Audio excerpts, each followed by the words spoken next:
Shalom family. I want to talk about a video that was shared with me by Sister Sue. Something that happened in the hood that I find very disturbing. I knew a sister personally who this happened to as well a few years ago. But I probably won't get no type of backlash from this story because I'm talking about black folk. So usually when you talk about black folk and what we doing and what we all about and what's going on in the hood, you don't get no backlash because nobody really cares about black folk anyway, right?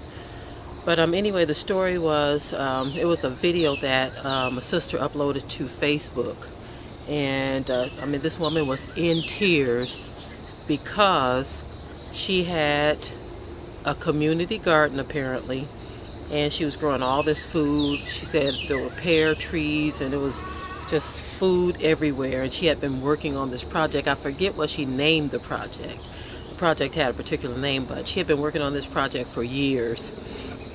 And then lo and behold, this story really sounds like a replay of what happened to a friend of mine. I'm telling you, it's really sick what happened, but these people came and just yanked up all of her food, destroyed all of her plants, destroyed all of her garden, all of the fruit that were on the trees. They just destroyed everything. Malicious destruction of food, property, time, effort, work. It was so bad that this woman said she's finished. She said, I am finished. I'm done with this. I am done. And as the tears were rolling, I could see the pain in her eyes because this was a passion of hers, something that she was doing to help people. And we too have been in situations where we've tried to help so-called black people, and the help was not appreciated. This is the kind of thing that makes it difficult for even our own people, for so-called black people to even want to deal with other black folk, because when you have things like this happen, a person who don't value good food, fruits and vegetables, just because you don't care about it, don't make it bad for other people. I think it's very important that we begin to grow our own food, but some of our people can't catch that vision. And so instead of just stepping back on the sidelines, you go in and you destroy this woman's hard work. You destroy all of this food. What kind of demon entered your heart to cause you to do something so ignorant? I understand the judgment of the Most High that falls on so-called black people. I totally get it. This is why we did White It Out Part 5, the curse of generational curses, because we needed to highlight some of the things that cause the curses to cling to us.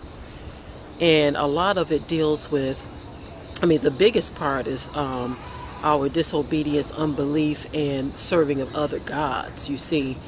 But another part of it is how we treat one another. You see, we're also focused on forgiving enemies outside of us, but when it comes to those inside of us, we just go about doing as much as we can to damage and hurt each other.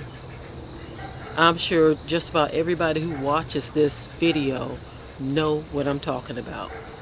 Have probably experienced another black person putting a knife in your back, twisting and turning and then yanking it out. I'm sure many of you have experienced that. I know we have. And it's unfortunate that in this day and time, with all that we're going through, we still have to talk about this kind of thing. That our people are that detached and withdrawn from reality to where you would go in and destroy somebody's food, destroy their garden. All of it. To where this woman's heart is so heavy and so vexed to where she has to take to social media, take to Facebook, upload a video, just tears running down like a river because of what some malicious, hateful people did to her. People who look just like her. That's the sad part. That is the sad part. It goes back to this folly that has entered our minds as well. I remember when Dave Bing, the former mayor of Detroit, said something about using some of these vacant lots and vacant fields to grow gardens. There was a guy that was in the same documentary that we were looking at, There was a black guy who said, grow food for what? What we going to, I mean, that's a waste of time growing gardens. I said, oh my goodness, this person don't have a clue. He doesn't have a clue. The problem is real food has been replaced with processed food. So he don't understand that a garden is food. You see, because right now it's so easy to just go grab a box of this or a can of that or a bag of this off the shelf. So he's looking at that like it's the food. Negro probably got a box of Captain Crunch in his cabinet right now. You see? And he think it's food. Grown man. But somebody growing tomatoes, you don't see that as food. Someone growing cucumbers, that ain't food to you. To the point where you think it's a waste of time. You see, with that kind of mindset, that's what allowed these people to go in and destroy this sister's garden, because they think growing that kind of food is a waste of time. That's a waste of time to them. But they rather go get this garbage that's sold on store shelves that's being passed off as food. You see, my people are destroyed for the lack of knowledge. And because we do things to hurt each other, the Most High has allowed this division among us. There is no unification in the so-called black community. If you can find a handful or maybe 2 hands full, you good. Consider yourself blessed if you do. With that, I'll say shalom, because I got this noisy vehicle. It sounds like a lawnmower or something in the background. But I've said all I need to say on this video. Shalom, family. Love you.